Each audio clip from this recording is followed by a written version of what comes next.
Now, you may wonder how I come to get in the business in the first place. Some people do, some don't. Some don't give a damn anyway. And at the end of the war, I went back for my job back to Rolls-Royce, and there was some nebulous prat sitting behind the desk who said, "The war's over, you know." Some fucker had told him, you see. I said, "I know, you don't think I bought this bloody suit, do you?" And I thought, oh, to hell with it. And then he said, "We're cutting down, you know." It didn't exactly make me feel wanted. So I thought, well, I'll have to start a job of my own. So I started blowing things up. Going about blowing up tree stumps for these farmers up and down the place. I got an XWD aerial motorbike with a couple of panniers on the back and a shovel slung across my back, and I was going about, frigging about blowing up tree stumps here, there and everywhere. But I have managed, over the last 27 years, to make a living doing that, while Rolls-Royce have gone steadily bankrupt.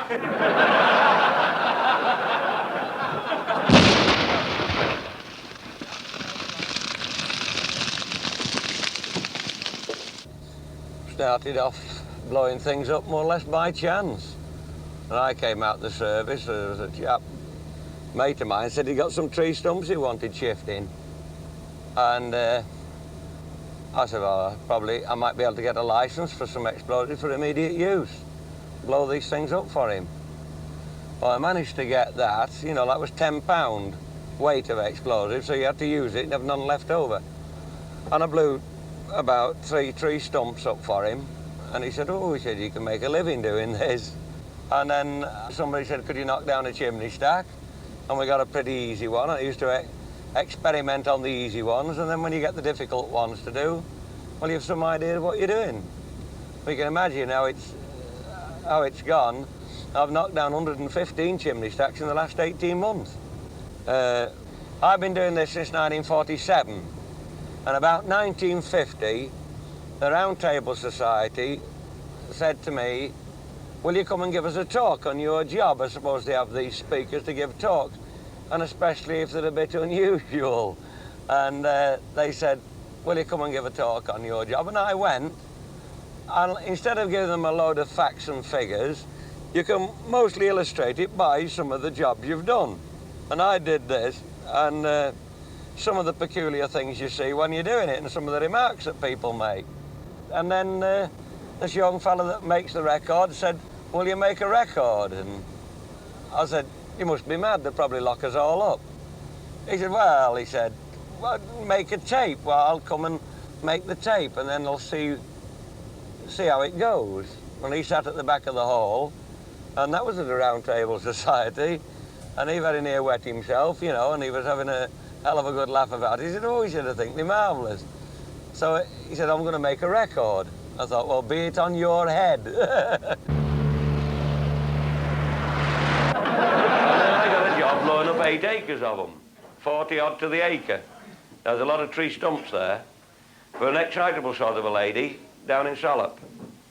And I used to go there, and I was going there for about a fortnight or so, and I don't think I was blowing them up fast enough. Maybe I was giving them some stick. And then she got some other bloke to start blowing them up at the other end.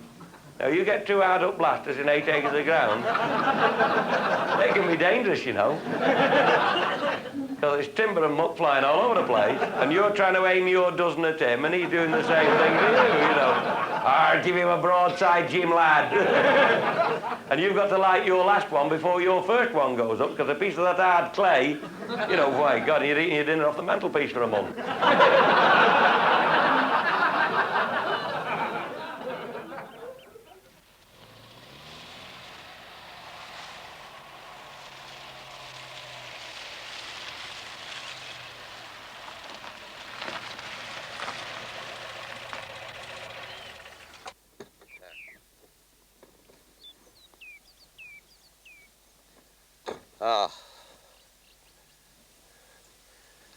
So we've got a bit of muck to shift out of the trout pool, you see. Did double throw locks on the magazine. Worked quite well for 25 years with the brass ship's deadlocks. Then somebody had the bright idea, we've got to have steel locks on. So you've got the steel bolt going into the steel door jamb now. That's a good way to strike a spark and blow me straight over the oak tree. This is the stuff we use mostly. This is just high explosive here. You see, this is licensed under Division B. So you're allowed up to 300-pound weight. But the stuff that we use for the pits or anything like that is the 2 3/4 inch 5-pound. That's a fair stick of explosive, isn't it? You know, you usually see the old 49ers putting little bits or poles. Now, when you stick that in the muck, you can imagine there's a fair throtch when it goes off. And when you've got 10 of those in a row, it'll shift a few 100-ton of muck at one fell swoop. But you may wonder, how does that happen? So, to bring about this phenomena, you've got to watch it when you're going in the little magazine. You know, if there's nobody got a ferret round or anything like that. They use the cortex. Excellent bit of clothesline material, but it's loaded with TNT and detonates at 4 miles a second. I've had 1 or 2 off. It was 20 yards from mother-in-law's clothesline. The idea being you attach the high explosive to the cortex by prodding a hole through with your non-ferrous metal prodder, if you have one. But I'll show you how that works when we do the job. And he said, now then, Blaster, he said, we are putting the roads in for a private housing estate up on the Wirral, up at Caldy. He said, we have a large block of concrete, 16 cube yard of concrete there is in the one block. And he said, we want you to go along there and blow it up. He said, but don't forget, he said, you're working in a residential area. So for God's sake, blow it up quietly.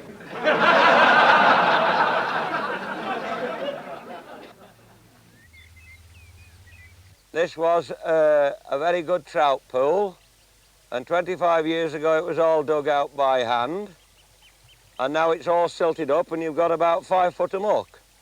So now the time's come again when it's got to be taken out, but instead of digging it out, we're going to blow the muck out.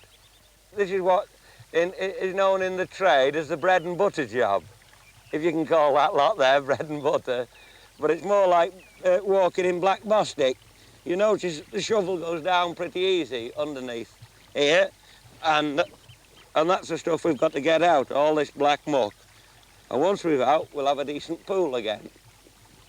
But it just wants a little bit of doing. And the secret of the thing is a 5-pound stick of gelignite. Now that'll shift more than I'll shift with a spade all day. So we stuff that down in there. The ideal way to do it would be to put about 10 sticks all the way along here, link them up with the cortex, the high explosive cord, so they all go off together. And it'll blow a huge channel straight out. But the trouble is, we're near to houses, and I do believe the ground underneath is hollow. We get a lot of vibration, so we've got to detonate them one at a time. It just makes the job a little bit more long-winded, that's all. That should give it a bit of stick down there, because the shock of the explosive will go down anyway, and it'll go down and then spin out, and it'll shift. That one stick will shift to quite a load from round here.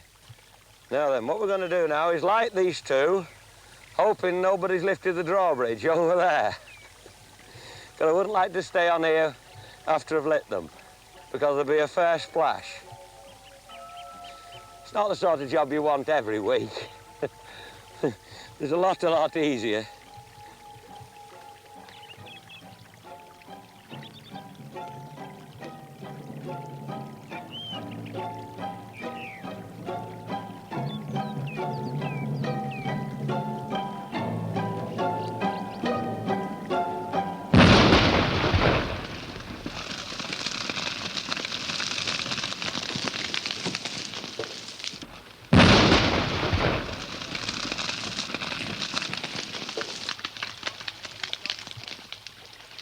You see what's happening? It's making a dish, like a little bay out in it, you see. So what we're going to do, we should be keep going on like that and working back across the muck this way and blowing it out over the other bank there.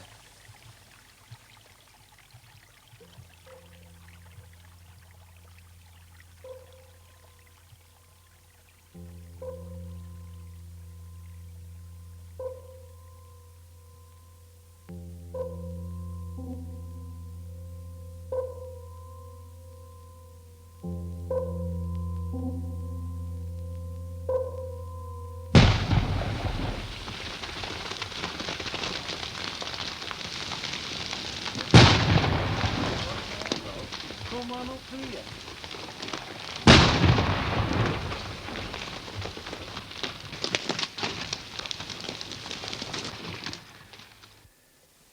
We're getting some shifted, it's wearing its way down now. Mark you, this lot was like this before I started, you know. We haven't done that. Then one morning I was approached by a large gentleman with the moleskin trousers on with the crossed pockets, leaning well back on the pelvis. "Here, young fella," he said, "I want a word with thee." And he's rummaging about like this here with his crossed pocket. I said, "What is your trouble, master?" That's how they are now then. He said, "It's my pit," he said, "it's our septic tank." He said, "I've had a very nasty letter from the council." That was the all-seeing, all-powerful lot.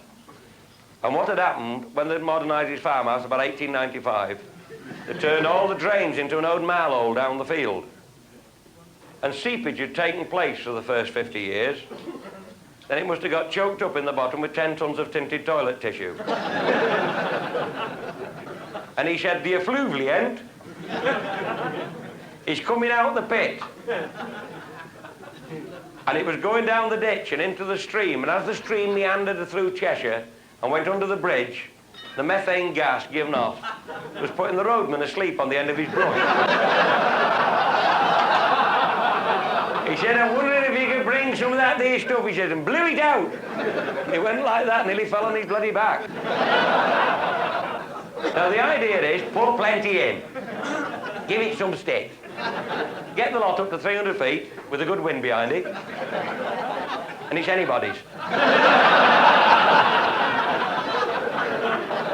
But for God's sake, don't go to his next door neighbour and charge him for the manure, they don't like it. And he said, "I wish he'd come and have a do at it then." I said, "I shall come, given a 4-6 on the Beaufort scale." Sound a bit more technical, it's always good for another fiver.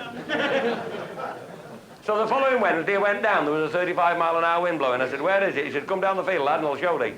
I went down the field, and there's a pit hole about twice the size of this room, and the top of it is like one of these horrible meringues gone wrong. There's a 6-inch crust on it. You got a couple of tennis rackets tied to your feet and took a run at it, you got across without sinking. But what was going on underneath that crust was anybody's guess. I prodded it with a pike and the swine sneered at me. "Come any closer, I'll have you." I thought, by God, it's my duty to destroy it. One of these Quatermass things. It probably sneaks out at night. Well, if this gets out one night and interferes with the cat, we got one with claws. So we got the big 5-pound sticks, tied them on the end of the cortex and tossed one in. Plunk, it upended, and a big green bubble come up and winked at me. And we heard a most evil chuckle as the swine swallowed it. And we tossed another one in, and the same thing again, the wink and the chuckle. And I'm sure it thought I was feeding it. So as I say, we got the 100-pound weight in 22 foot, 4,500 ton of effluent. And don't forget, it's all got to go. We got all the ends together, bit of wire, bit of fuse, detonator, said to him. I said, "Here, eight." He said, "What about him down there?" And there's a bloke down the field doing a bit of edge brushing with a blunt hook. She loves me, she loves me not. 2 snaps with this hook. I then put the blade on the ground, sat on the handle and used it like a shooting stick and starts combing his hair. I said, "He'll have to shift." I said, "He'll get the lot." He's 100 yards down the field, we taking 4,500 ton of vaporised shite up to 300 feet with a 35-mile-an-hour wind blowing straight to him. We have his range to a yard. no chance. He said, well, will you go and tell him I've got a gammy leg? So I thought, now, is he one of ours or one of theirs? Because at that time, there was a lot of these ex-Italian prisoners of war about. I'd had trouble with a German 3 weeks before. So I went down the field, I said to this bloke, I said, you've heard about the shower shite over Shropshire?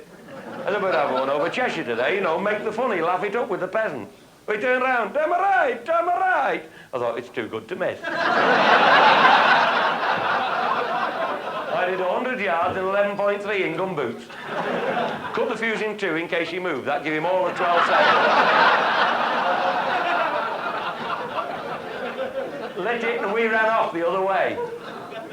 And 12 seconds later, 4,500 ton of effluent leapt into the air. Full chat, as the chaps say in the club. Boom, and it climbed into the sky. And at 300 feet, it mushroomed out. And a shaft of sunlight hit it. You see all the colours of the starling's wing, the greens and the golds, and the browns, light and dark. Lot of bottle green in it, lot of pig muck, very sour smell. Especially when he's been in there for 82 years. Then it turned over. Like an avenging cumulo nim, it fled down the field. And we saw the look of horror on his face, like, ah! And he tried to run. You can't run at 35 miles an hour with clogs on and wet ploughing. He tried. You try if you'd got 4,500 ton chasing you down the field. He started crabbing for a start. He'd only made 4 crabs. He was carrying 25 pounds at the bottom of each boot then. He was visibly slowing. And the second time he turned out, he got a face full of shite and a double hernia. We had to wait while it went hissing on its way. Then it went to a grey fog, and this thing wriggled and writhed on the ground. And then rose up like phoenix arising from the ashes. And his first reaction was to go, ugh. But the solids had mixed with the liquids and gone into a goo. So he had a pair of multicoloured gossamer wings. And I said, we better go down and see if he's all right. He said, no, stay where you are, lad. Let him come to us. Keep the wind at your back.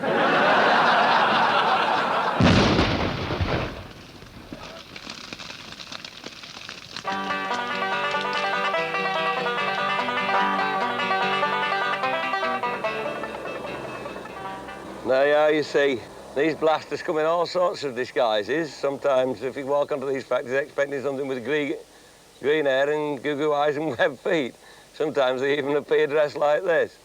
And I suppose the idea of this uniform is, more or less, I'm a member of the Cheshire Special Constabulary, and I've had the licences granted by the police for years, since 1947. They've helped me a lot, so about 7 years ago, I thought about time I give them a bit of hand with 1 or 2 bits and pieces. Sometimes I'm useful, sometimes I get under people's feet. But I don't think it's a bad thing. Well, come up to here then, dear. Come on. There. Now nip across, quick. You get a silver medal. Quick. So you're going to bring your lorry out? Oh, where's the gentleman with this one? Hey?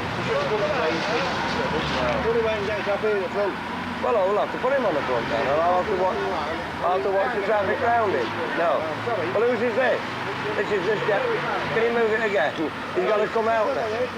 Okay, well, wait till he's moved that, and then we can get it out. All right. Petrol job and that, we've got to try and get We'll have to park it on the front then and steer the traffic round it when he shifted this. Now watch out for the filter light on the other side.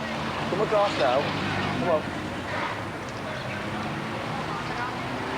Coming across, love.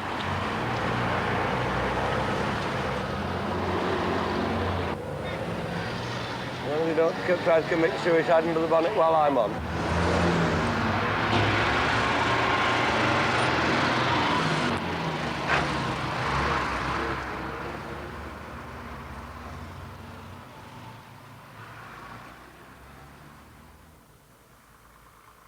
During the war, when I was in the Air Force, I played rugby, and I played rugby after the war for about 5 or 6 years.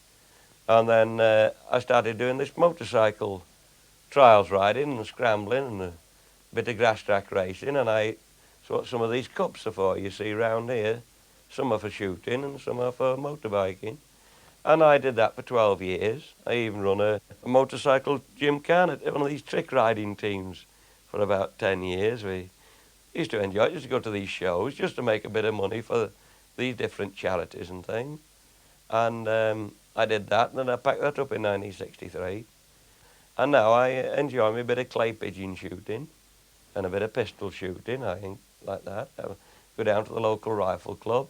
And then I'm also chairman of this club. This is you see a big multi-headed snake on there. This is the Hydra full-bore military and sporting rifle club. And we have a range up at Anderton there near Northwich. The first time I shot one of those up there, that capercaillie, I wonder what the devil it was. It came out that fast and it looked that big. I knew we were going to shoot cappers, as they call them. That was up in the Central Highlands, up in Scotland. Next to that is a seeker buck head. Now that's another beast that's been introduced into this country. But the others, of course, these are red deer. These are a native of Scotland. I'll probably drop dead. My missus says I'll have a stroke and drop dead up one of these mountains going after these damn things. But it wouldn't be a bad way to go, you know. I could think a lot worse. You know, falling down an inspection pit and going off in a puddle of oil or something like that. A few weeks ago, I knocked down 3 chimney stacks the other side of Taunton, down in Somerset there, on the Devonshire border, right by the side of the main London line. The London to Penzance, only 20 yards from the line. So at 7:30 on Sunday morning, they got to come down. And I got them all drilled and ready to put the explosive in the first thing in the morning, about 4 o'clock. And the bloke the proprietor of the pub come to me, he said, "You want it on the phone?" Well, I picked the phone up and the chap said, "Oh, it's the BBC from Bristol." I said, "Oh, aye." He said, "Yes." He said, "We hear you knocking 3 chimney stacks down tomorrow." I said, "Yes, I am." He said, "When are you knocking them down?" I said, 7:30 in the morning. Then he said, "Is it light at 7:30?" He didn't know. I said, "I'm not telling you."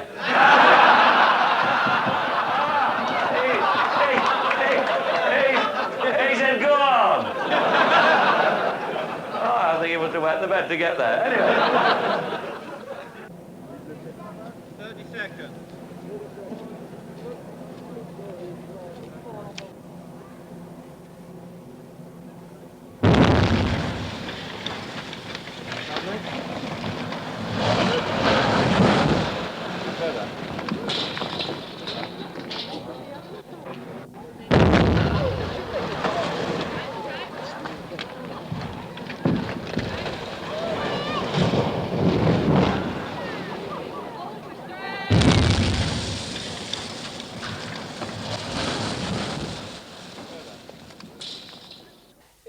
A lot of people in a lot of jobs, you've got to see the funny side of it, especially when it's pouring down with rain sometimes. It's running down your neck and down your back and out, you know, and then down your welly.